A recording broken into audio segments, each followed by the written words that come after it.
할렐루야. 하나님의 은혜가 오늘도 여러분 삶 가운데 가득하시기를 주의 이름으로 축원을 드립니다.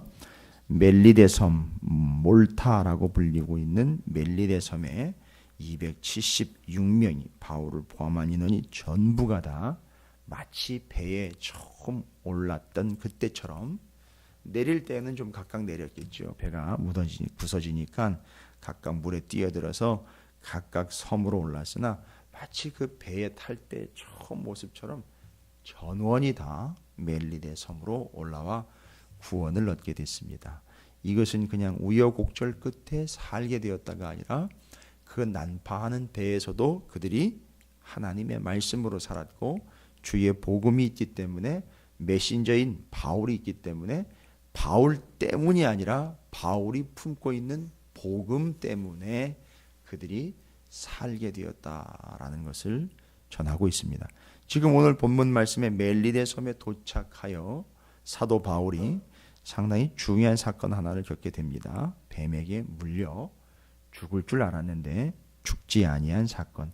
그래서 지금 28장 1절부터 10절까지의 내용을 어떻게 요약을 할 수 있느냐? 그 한 섬에 당도했다라고 이야기할 수 있습니다만 이게 지금 바울이 섬 그리고 또 다른 섬 이렇게 지금 항해를 하면서 들르는 섬, 거치는 섬 이렇게 이야기할 때 그 섬 하나는요 마치 한 나라라고도 볼 수 있고요 한 지역이라고도 볼 수 있습니다. 바로 그렇게 한 나라나 지역을 다닐 때마다 이런 일들이 이런 식으로 있을 거라는 것이죠. 누가가 정리를 한 겁니다. 바울의 선교 일정을 보면서 정리한 겁니다. 그런데 이런 식으로 이런 일정으로 이런 방법으로 이런 모양으로 될 거다. 근데 그 모양이 어떤 모양이냐? 어제 새벽에 말씀드렸습니다. 마가복음 16장 18절 뱀을 집어 올리며 무슨 독을 마실지라도 해를 받지 아니하며 병든 사람에게 손을 얹은즉 나으리라 하시더라. 부활하신 주님이 제자들에게 앞으로 이 복음을 전하게 되는 너희들의 삶은 이런 일정을 삶으로 살아낼 것이다 라는 것이죠. 뱀을 집어 올리며 무슨 독을 마실지라도 해를 받지 아니하고 병든 사람에게 손을 얹은즉 나으리라 하시더라. 그래서 꼭 요 복음선 마치 누가복음에 있는 것을 사도행전에서가 재현이라도 시키는 것처럼 마치 바울이 예수님의 모습을 그대로 리바이벌하는 것과 같은 그런 모양으로 그리고 있어요. 근데 일부러 그려진 게 아니라 희한하게 그 역사가 마치 예수님이 하셨던 것처럼 그대로 틀을 밟고 있습니다.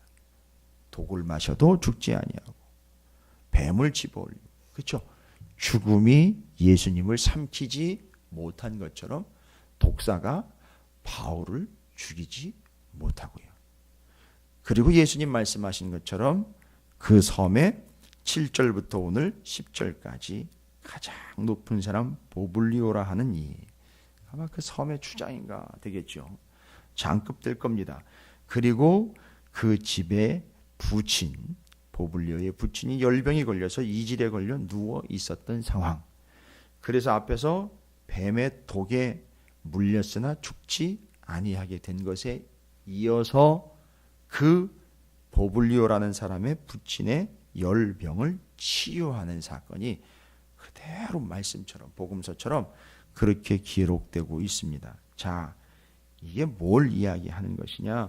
맞습니다. 여러분이 보시다시피 잘 보시면 정확하게 지금 이 복음을 전하는 모든 과정과 그 모습들을 보시면 아시겠지만 이 복음은 바로 그 말씀대로라는 거죠.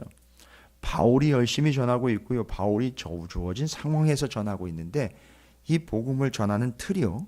이 과정이 스케줄이 말씀대로 되고 있어요. 그 복음서에 이미 예견되었고 이미 예수님이 하신 그 방식, 그 틀 그대로 말씀하신 대로 독을 마시든 집든 해를 당하지 않고 그리고 너희들이 손을 얹는 즉 병이 낫는다라는 이런 명확하게 약속하신 바가 말씀대로 이루어지고 있어요. 그래서 복음은 여러분 우리가 전하는 것 같지만 복음은 말씀대로 이루어지는 과정이에요. 그러나 전하지 않으면 이루어지지 않는 게 복음이에요. 말씀이 그겁니다. 말씀은 말씀대로 전하면 그대로 이루어집니다. 복음이 바로 그 말씀대로입니다. 따라서 우리가 복음이라는 것은 말씀대로라는 대전제를 가지고 복음을 전한다 할 땐 말씀대로예요. 그리고 정확하게 여러분이 파악하시는 것처럼 독에 물렸으나 죽지 않고 그 열병에 걸린 이에게 안수하여 낫게 했다. 이건 딱 예수님 모습이에요. 그러니까 예수님처럼이에요.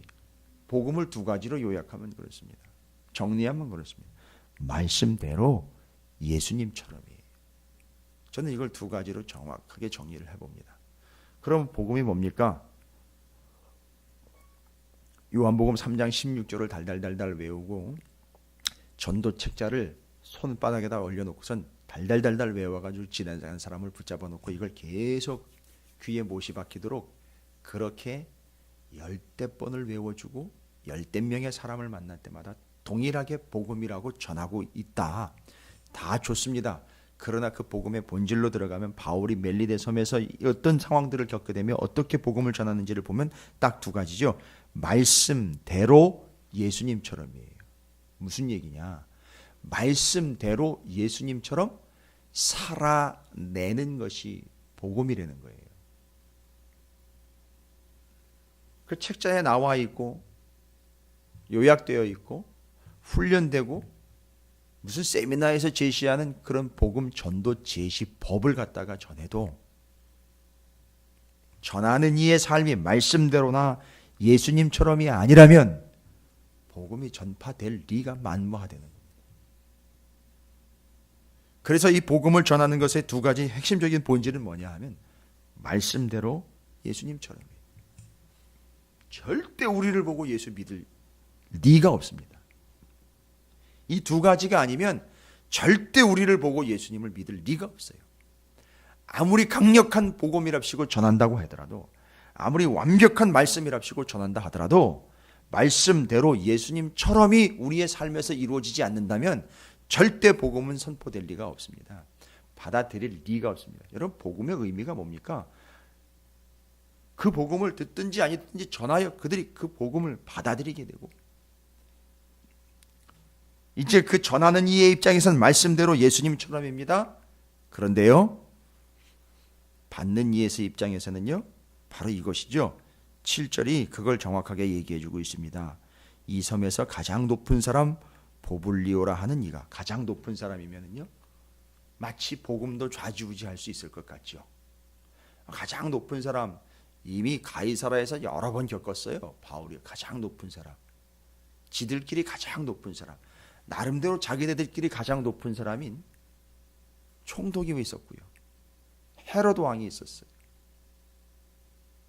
산헤드린 공회 회장, 대제사장 다 있었습니다. 나름대로 높은 사람들이요. 잘 보십시오. 나름대로 높았던 그 사람과 이 멜리데 섬에 가장 높은 사람이라고 불리워지고 있는 보블리오라는 사람과 좀 비교를 해보십시오. 뭐 그 크지도 않은 섬에 가장 높아봐야 얼마나 높겠어? 아니요, 제가 아까 얘기 드렸잖아요. 이 섬이라는 것은 가는 곳마다 여러 개의 섬에서 각각의 섬들이 있지만 그 섬은 각각 무엇을 의미합니까?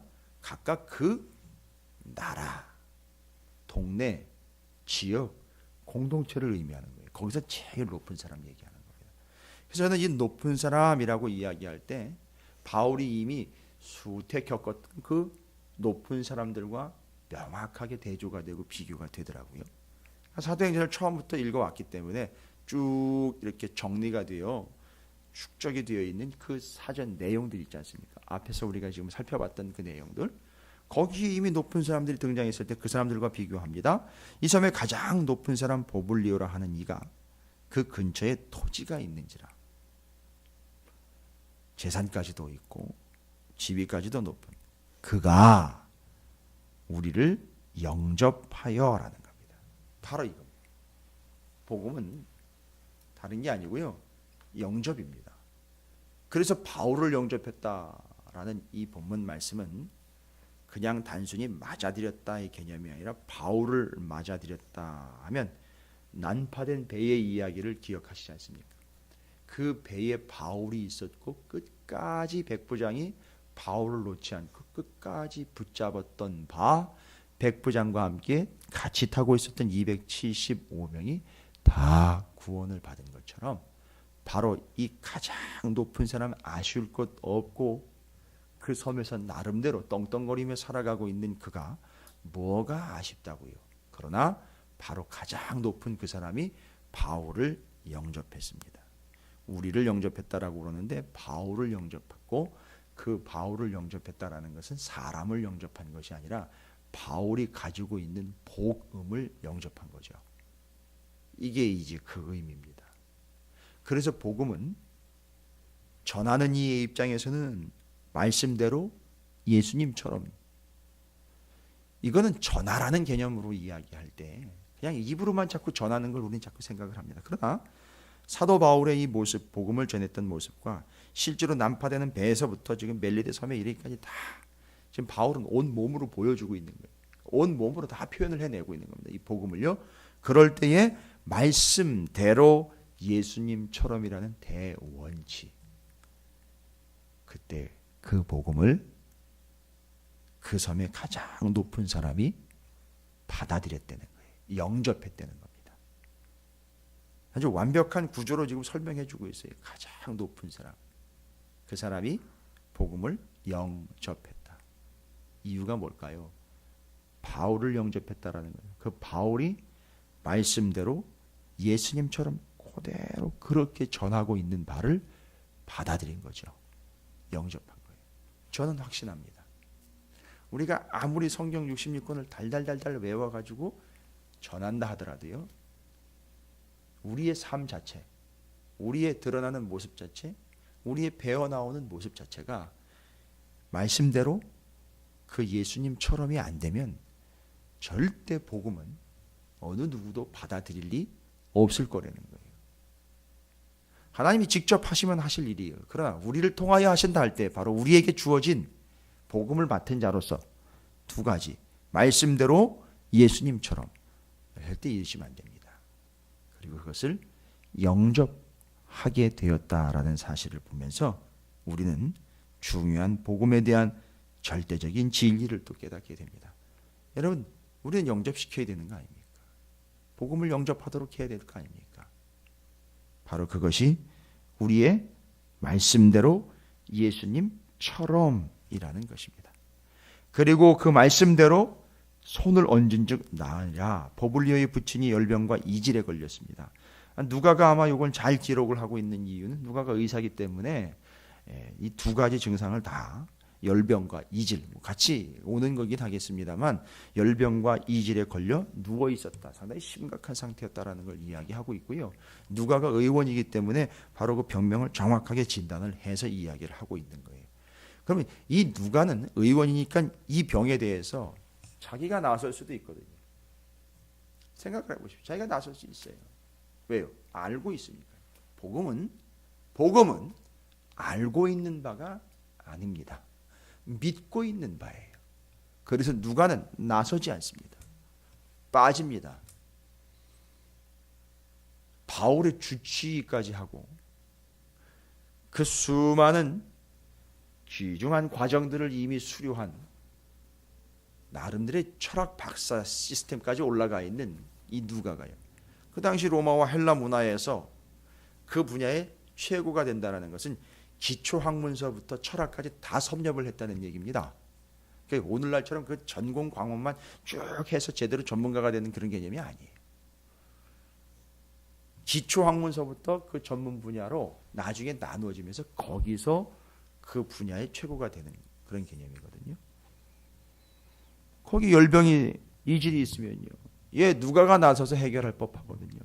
아니요, 지금 의사가 나설 때가 아니에요. 복음이 필요한 때죠. 그리고 앞서서 이미 그 스케줄대로 진행되고 있어요. 말씀대로 예수님처럼 지금 바울이 감당하고 있는 중이에요. 예. 바울도 누가에게 부탁하지 않았어요. 아니, 얼마나 편합니까? 이 누가가 이 동해가 좀 보시라고, 좀 보라고, 좀 어떻게 해야 되겠냐고. 저거는 열병과 이질입니다. 그러면 당신의 의학적 지식에 의해서 좀 처리를 좀 해보라고. 뭐 이럴 수 있는 거 아니겠습니까? 그리고 조금 상상력을 나래를 피면, 조금 나대는 성격이었다면 누가가 제가 좀 보겠다고 하면서 들어가서 볼 수도 있는 것 아니겠습니까? 자기가 펼쳐보고 자기가 좀 살펴보고 이게 열병과 이질인데요. 이건 이런 식으로 처리하면 되겠습니다. 아니요. 아는 바 지식과 상식선에서 머물러 버리는 게 아니라 바울은 지금 이 과정이 한 환자를 만나는 과정이 아니에요. 지금 복음을 전하는 과정이죠. 가장 높은 사람, 열병과 이질에 걸려가지고 죽어가는 가장 낮은 사람이에요. 이게 감당이 되시기 바랍니다. 가장 높은 사람, 열병과 질병 때문에 죽어가는 밑바닥에서 지금 누워있는 사람 얘기하는 거예요. 그래서 가장 높은 사람이든 가장 낮은 사람이든 뭐가 필요한 것이다. 복음이 필요한 거예요. 그래서 가서 가장 낮은 이에게는요. 가서 일어나. 뭐 하고 있어? 가 아니라 직접 손을 얹어 안수합니다.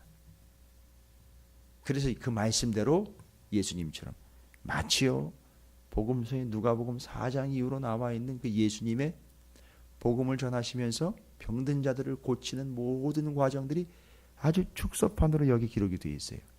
멜리데 섬에서는 사도 바울이 돌아다닐 리가 없죠. 왜냐하면 바울이 죄수기 때문에 어느 정도는 컨트롤 하에 있습니다.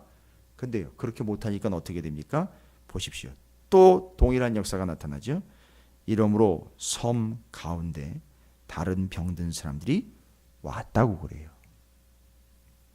이 모든 과정은 또 뭡니까?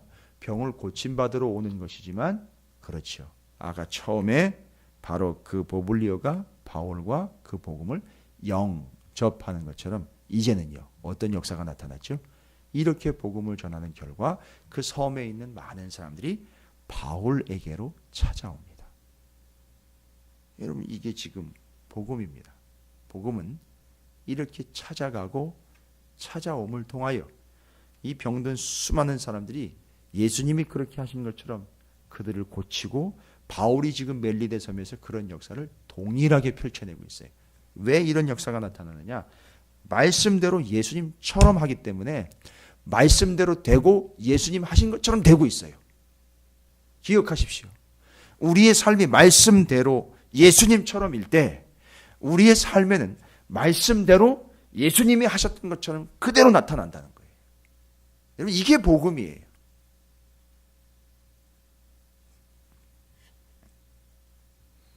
요즘에 지금 지방에 이제 사경회가 진행 중이지 않습니까? 좀 아쉬운 마음이 좀 들어요. 왜 이 원칙이 가장 우선적으로 섬겨지지 않을까? 말씀대로 예수님처럼이라는 거지. 사경회라는 시간이 정해져야 그나마 그것도 없으면 안 되는 거지만 그런 시간이 주어질 때 교회를 통해서 메신저들을 통해서 또 우리가 그 메시지가 돼서 이 하나님의 말씀을 말씀대로 예수님처럼 받고 전하는 삶을 살아야 되는데 이렇게 보면 너무 아쉬운 부분들이 많이 있습니다. 이래서 교회가 능력을 잃는 거구나. 이래서 성도들이 능력을 잃어가고 있는 것이구나. 그냥 눈에 보입니다. 복음이 찾아가고 또 그 복음을 찾아오는 이 멜리데 섬에서 놀라운 역사. 이 멜리데 섬 전체가 다 온통 복음으로 들끓고 있습니다. 지금 그러기를 3개월입니다. 그 복음이 어떤 영향력을 미쳤는지 뒤에 나옵니다. 10절에 후한 예로 우리를 대접하고 떠날 때에 우리의 쓸 것을 배에 실었더라. 여러분 그들이 쓸 것 다 어떻게 됐습니까? 바다에 다 버리고 올라왔잖아요. 그런데요, 멜리데 섬에서 다시 우리의 쓸 것을 채워 주었다. 이게 뭐가 기억나십니까? 너희들이 복음 전하러 갈 때 뭐 쓸 거, 전대, 배나 이런 거 가져가지 말아라. 영접하는 거기서 줄 거라는 거예요. 맞아 드릴 거예요. 아주 고스란히 그대로 이루어지고 있는 거예요. 자, 그래서 그 복음이 그 멜리데 섬의 가장 높은 곳에서 가장 낮은 곳까지 가리지 않고 복음으로 편만하여졌고 찾아갔는데 그들이 복음을 받아들여 찾아오게 되고 열병과 이질이 복음에 의해서 치유가 되고 가장 높은 사람이 무릎을 꿇게 되고 가장 낮은 사람이 복음으로 인하여 일어나게 되고, 얼마나 복받은 섬이죠. 멜리데라는 섬이요. 섬 전체가 복음으로 들끓고, 결국 그들이요 후한 예로라는 말은 다른 게 아니고요, 후하게 쳐졌다는 얘기예요. 뭔 얘기일까요? 저는 이건 선교비라고 봅니다. 선교비. 다른 교회에서, 다른 지역에서 바울이 복음을 전하고, 빌립보 교회 같은 경우죠, 바울의 선교를 위하여 쓸 것을 보내줬다고 이야기하지 않습니까? 이 섬이 후한 예로서라는 말은 일종의 표현을 이해하십시오. 일종의 이 사람들 입장에서는 너무 감사하여 사례로 드리는 그런 개념들이 될 수 있었지만, 이것이 곧 이 복음 때문에 살게 된 이들이 감사함으로 자원하여 바울에게, 그들에게 후하게 지원해 준 내용, 그리고 그 뒤에 떠날 때에 쓸 것까지 실어주는 내용. 그러니까 난파되어 다 잃어버린 게 아니라 다시 채워서 로마로 떠날 수 있게 되었다라는 것입니다. 하나님의 역사가 참 크고 놀랍죠. 그래서 바울의 모습이 복음과 연결되어서 멜리데 섬에서 있었던 일들이 그대로 여러분 정리 끝나지 않았습니까? 말씀대로요. 굳이 어떤 말씀대로라고 이야기한다면 복음서 그대로, 멜리데 섬에서, 사도행전에서 바울은 복음 전하는 자로서 예수님처럼, 그랬더니만 멜리데 섬 전체가 가장 높은 자로부터 가장 밑바닥에 있는 사람까지, 가까운 데 있는 사람부터 멀리 된 사람까지 다 모여들어 복음을 영접하고 그 섬이 온통 복음으로 들끓게 된 이 이야기. 여러분, 이제 우리의 사명은 분명해졌습니다. 어떻게 복음을 전하는 겁니까? 복음은 메시지 자체로서 우리가 메시지가 되어야 된다는 겁니다. 바울처럼. 어떻게 해요?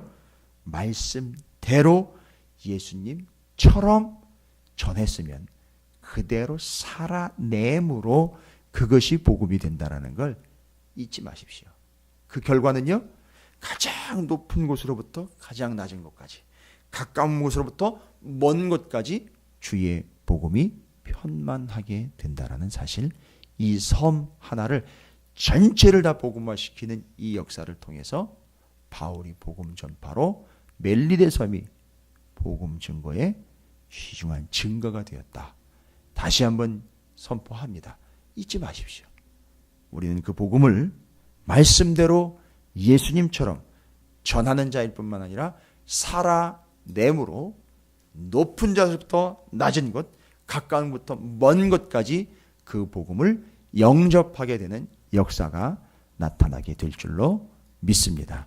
우리의 삶이, 여러분이 처하게 된 곳이 아마 오늘날 우리가 당도하게 된 멜리데 섬이 아닐까 싶습니다. 여러분의 가정일 수도 있고요. 정말 끝까지 복음을 증거해야 할 내 사랑하는 일가 친지가 될 수 있고 이웃이 될 수 있습니다. 거기가 멜리데입니다. 그렇다면 어떻게 해요? 바울처럼요. 말씀대로 예수님처럼 가장 높은 자로부터 가장 낮은 자까지, 가까운 데 있는 사람부터 먼 데 있는 사람까지 복음을 받아들여 멜리데 섬에 떠나올 때에 그들에게 후한 예로 대접하며 우리의 쓸 것을 배에다가 잔뜩 실어주는 것처럼 온 섬이 변화되었다라는 증거가 나중에 나타나게 될 줄로 믿습니다. 여러분이 그런 통로가 되시기를 주님의 이름으로 다시 한번 축복합니다. 오늘도 이것을 기도의 제목으로 삼으셔서 여러분이 외치시기 바랍니다. 주여, 제가 주신 복음, 그 말씀 그대로 예수님처럼 전하며 살겠습니다. 주의 이름을 크게 한번 부르시고 통성으로 기도함으로 한 날을 시작합니다. 기도하겠습니다.